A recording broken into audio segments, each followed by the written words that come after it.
Hey YouTube, it's week 4 of my keto mini-series. If you missed the first 3 episodes, pause this video, go catch up, go watch those first 3 episodes. The link will be down in the description or maybe on screen somewhere here. I still kind of haven't figured out how to do that, but go catch up so this video makes sense to you. Okay, if you are caught up, here are the week 3 results. I was at 174.3 pounds and I got down to 172.5 pounds, which is a loss of 1.8 pounds, I think. My boyfriend was at 207.7 pounds and he got down to 204.8 pounds, which is a loss 2.8 pounds. Sorry, not 2.8, 2.9 pounds. I wanted to really quickly recommend an app called MyFitnessPal. It's made this whole thing really easy to figure out and to calculate out what the macros are on a day-to-day basis. And if we deviate at all from our day-to-day plan, I can add that to the app and it will tell us what our new macros are sitting at so we can make any adjustments as we need. You can enter custom recipes, custom meals, custom foods, almost anything is on there. It makes it really, really easy to track your macros for any goal.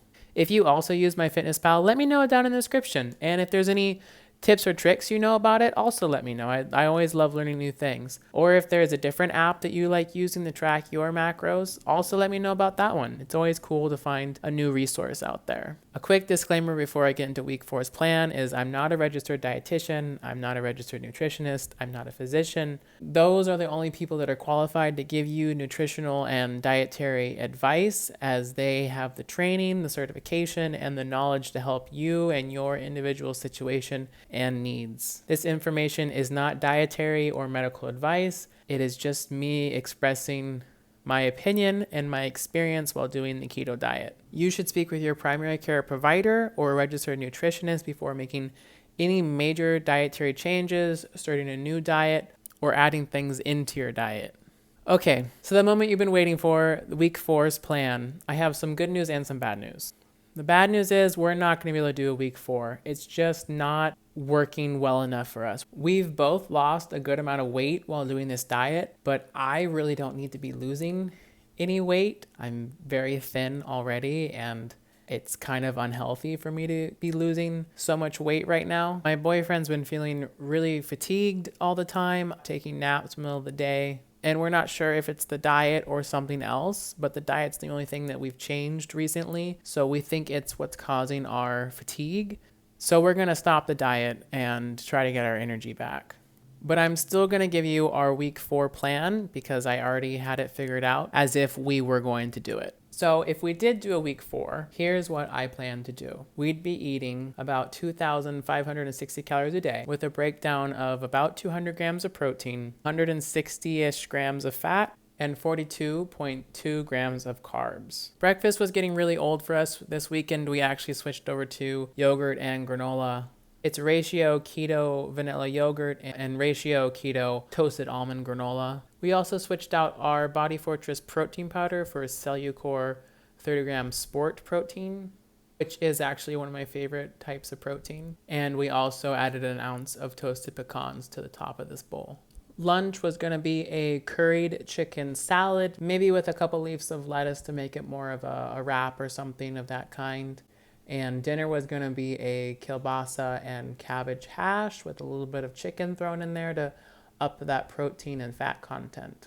And our snacks still would have been the Body Fortress 40-gram protein shake. We ran out of Quest bars and switched to an Atkins chocolate peanut butter pretzel bar, I think is what it's called, and another batch of keto brownies.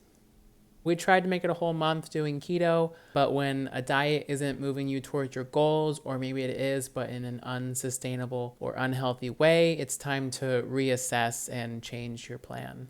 I wanted to share a couple things that really have helped us these last 3 weeks. Firstly, our meal prep containers. You don't have to go out and spend a whole bunch of money on purchasing a set of meal prep containers. Every time we would order takeout, they would come in these really nice meal prep containers. So I just washed them and saved them, and we have about 8 or 9 of them now. So whenever I do any meal prep, I just portion them out in these containers and it lasts us about the whole week. I've reused them probably 40 or 50 times by now. I've only had one break on me. They were totally free. If you don't have a scale or a way to measure out all the portions, it's really helpful to be able to divide your whole recipe into all of its portions all at once. This also helps when it's time to eat. You can just grab your pre-portioned container and eat it. You don't have to be worrying about measuring it out, making sure you're eating the right amount or anything else. You can just eat it and enjoy. It really sets you up for success when maybe you're having a busy day. You know you have a meal that's already set up for you to have and will keep you on track. The next thing I wanted to bring up is that life doesn't always go as we plan or hope. Sometimes you don't have time to make dinner.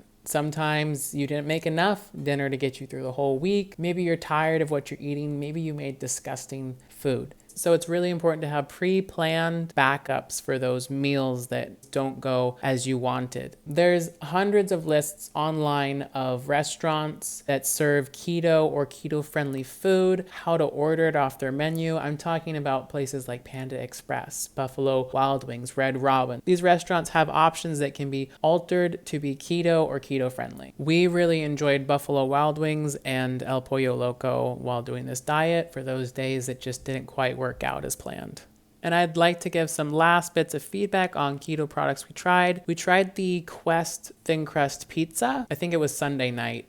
And we didn't feel like cooking. So we went to the store and got a Quest frozen pizza and some chicken wings. Half the pizza was, I think, 9 grams of carbs. You could arguably eat the entire pizza. It would be a lot. It'd be 18 carbs. But if you planned your day right, you could make it happen. If we ever do keto again, I'd definitely keep a couple Quest pizzas in the freezer for those nights that we don't want to cook. And just a general thing about Quest products is that almost all of them are keto or keto friendly, and they're normally a pretty reasonable price and taste pretty good. So if you're ever out and about, you're needing a snack, look for a Quest product.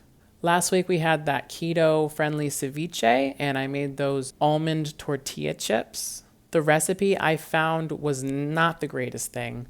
The pork rinds were definitely a better option. The almond tortilla chips were actually kind of sweet tasting, and my boyfriend thought we could make a keto dessert out of them by dipping them in some dark chocolate. I haven't done this, but that's just a dessert idea you could try. And lastly, the Duncan Hines keto brownies were surprisingly good. And when I read the box and it said 12 servings, I was imagining these absolutely teeny tiny little brownies, but they're actually a pretty good size. I could even be tempted to swap out regular brownies for these keto brownies just to avoid extra sugars in my diet.